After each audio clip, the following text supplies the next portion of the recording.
Vamos conversar agora com o Luiz Anin, jornalista cultural, crítico de cinema, sempre presente aqui às sextas com a gente, nos ajudando inclusive a programar o final de semana. Se você não for para a manifestação, ou mesmo que vá para a manifestação, dá para pegar um tempinho para curtir cinema, assistir ao cinema, aos streamings.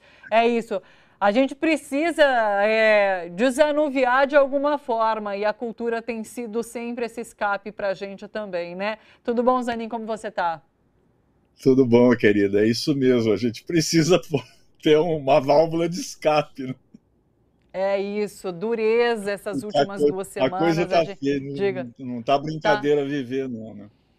tá difícil demais. Agora com esse Tá. alerta para a gente ficar atento, porque o pior ainda pode estar por Ah, vir.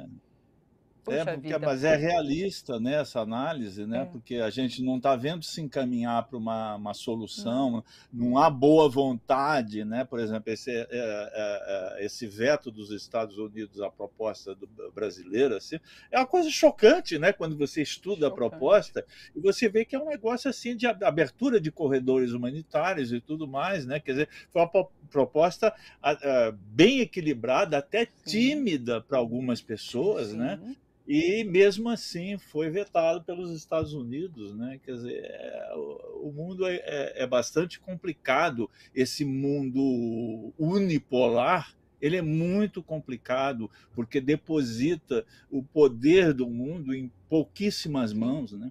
É difícil, Por é isso complicado. que Legene Mirhan diz sempre que a gente caminha para esse mundo multipolar e isso é muito necessário acontecer, porque não dá para ficar nas mãos de um único ator internacional que toma todas as decisões, como tem sido agora em relação aos Estados Unidos.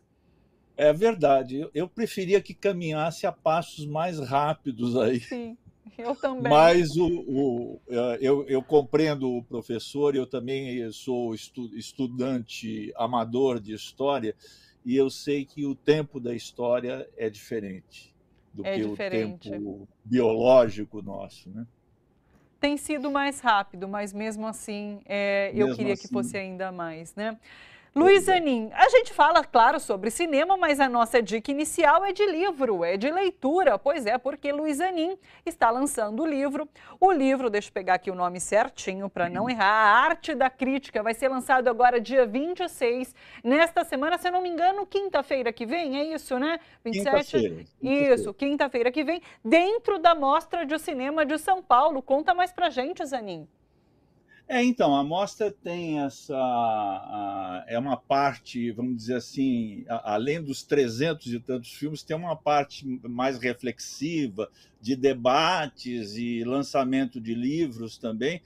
E o lançamento do nosso livro vai ser nessa parte mesmo de debates. Então, vai ser nessa quinta-feira, 26, às 17 horas, na Cinemateca Brasileira, que é um lugar nobre, muito querido de nós todos, né? E vai Sim. ter um pequeno debate antes, não vai ser simplesmente assinatura de livro, vai ter um debate antes com dois críticos amigos, críticos bem conhecidos também, que é o Paulo Henrique Souza, Paulo Henrique Silva, perdão, e o José Geraldo Couto, que são dois amigos meus muito queridos e que se prontificaram a debater meu livro, e essa mesa vai ser mediada pela Maria do Rosário Caetano, também crítica de cinema, jornalista de cinema. Tá? Vai ser um negócio simpático lá para a gente conversar um pouco sobre a crítica de cinema, a arte da crítica, que é o título do livro, né, e é o objeto do livro. Talita, esse livro começou, na verdade, não era nem para ter nascido esse livro, para te falar bem a verdade. Eu comecei a escrever um blog há alguns anos atrás, fazendo as minhas reflexões, assim, mesmo que para mim mesmo, assim, né? Sobre os problemas da crítica, né? Sobre os impasses, tanto teóricos quanto práticos, assim, né? Vários aspectos da crítica. E fui escrevendo. E alguns amigos descobriram esse blog e falaram, mas tem que virar livro. Tá? Um deles foi o Paulo Henrique Silva, né? E uma outra amiga querida também do Rio Grande do Sul, que é a Ivonete Pinto, e eles me incentivaram a transformar aquele blog em livro. E foi o que eu fiz, né? Quer dizer, dei um arranjo geral na coisa, produzi novos capítulos, tal, e a coisa acabou virando esse livro com essa capa bonita que está aí. Já está editado, já saiu, já me mandaram mensagem da editora que os livros já estão a caminho de São Paulo. Então, o bebê já nasceu. Né? E nós vamos debater isso aí, e claro que você está convidada e todo o nosso público aí que nos escuta e que nos vê e tal, estão convidados também a comparecer lá e conversar um pouco com a gente sobre crítica. Tá? Eu não sei se vai ter um drinkzinho, acho que não posso oferecer isso. Mas posso oferecer um bom papo, isso aí eu garanto que vai ter, porque vai ter muita gente bacana lá para debater esse tema aí. Tá bom? Nada impede do pós-debate ser no bar também, né? Então, com uma cerveja. Nada impede. Claro. Então, dá um spoiler pra gente, assim, nesses anos de reflexão, o que te surgiu como o grande segredo da crítica, ou qual foi o seu grande aprendizado nesses anos todos, se é que dá pra gente resumir? Na verdade, Thalita, o livro tem 40 capítulos. Ele não é um livro grande, porque os capítulos são pequenos, mas então eu trabalho com vários temas. Por exemplo, eu falo assim, o que é o spoiler? Né? Só para dar você falou em spoiler, o que é um spoiler? Esse é um termo, por exemplo, que eu, quando comecei a escrever sobre cinema, lá atrás, ele nem existia. Né? Sim. E de repente vira um tabu, assim, porque a gente fica cheio de dedos, né, de entregar alguma informação que o público não queira. E, por outro lado, se você não dá nenhuma informação, também o público fica frustrado. Sim. Então você fica entre duas exigências aparentemente contraditórias. Eu discuto isso num pequeno capítulo lá. Discuto um monte de outras coisas. O que é o cinema político, né? Qual é o papel da música num filme? Né?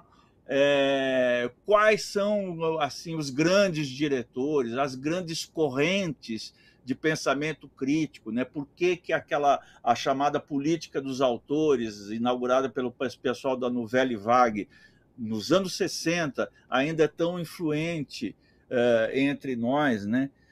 Por que novas tendências vão se agregando ao pensamento crítico com uma preocupação identitária e inclusiva hoje? Como é que isso modifica a maneira da gente fazer uma crítica? Essas coisas assim, que interessam para as pessoas que escrevem, que falam sobre cinema. Né? Outra coisa que eu discuto, por exemplo, no tempo que eu comecei, quem era crítico de cinema era somente quem escrevia em jornal sobre cinema. Hoje em dia você tem uma polivalência, você tem, desde a chegada da internet, você tem os blogs, depois apareceram os influencers, né, que falam sobre cinema, né, os podcasts, que proliferaram muito, né, tudo isso faz parte da reflexão sobre cinema. É crítica de cinema? É isso que eu discuto no livro, entre outras coisas. E eu percebi o seguinte, ao longo da minha carreira, que as questões da crítica de cinema interessam o público. Sempre que a gente vai fazer algum debate sobre crítica de cinema, a gente vai falar, só interessa para crítico de cinema. Não é verdade. O público cinéfilo, gente que gosta de cinema, gosta também de saber sobre a crítica, o que os críticos estão pensando, as brigas entre os críticos, né? E um monte de coisas assim que eu discuto nesse livro. Por exemplo, uma outra coisa que eu discuto, que eu acho que é interessante, como é que você faz a crítica de um filme do qual você é ideologicamente totalmente contrário àquele filme. Por exemplo, um filme fascista. Como é que eu critico um filme fascista sendo eu um crítico de tendência política progressista? Essas coisas. Sabe que quando tem escola de samba, tem aqueles critérios, né, que são analisados. Eu acho que a gente que não é crítico tem interesse em saber como pensa o crítico justamente por isso, né? Saber como é avaliado para que a gente também possa, de repente, olhar com outros olhos para o filme. Achei interessantíssimo. Me colocando, inclusive, no lugar do crítico, nunca tinha feito isso antes, não sabia do impacto que teve o spoiler para vocês. Realmente, ficou muito mais difícil trabalhar depois que se criou essa noção de spoiler. Muito difícil, Thalita, e mais difícil ainda para os escritores de cinema universitários que fazem artigos maiores e tal, e não necessariamente sobre os filmes que estão sendo lançados. Para você fazer uma análise em regra de um filme, você tem que escrever o enredo do filme, normalmente, né? E isso pode ser considerado assim um spoiler desastroso por alguém que eventualmente não conheça aquele filme, não tenha assistido ainda. Então, que coloca esse tipo de problema. E a gente tem que se virar e dar um jeito. Né? Difícil, né? Puxa vida. Aliás, o Zanin está toda sexta aqui com a gente, mas ele é crítico de cinema no jornal Estado de São Paulo. Há quantos anos, Zanin? Há mais de 30. Há mais de 30 anos, publicando as críticas no jornal Estado de São Paulo. É isso, todos convidados, parabéns pelo lançamento, pelo nascimento desse filho, Zanin. E é isso, vamos prestigiar o Zanin, então, no dia 26 na mostra.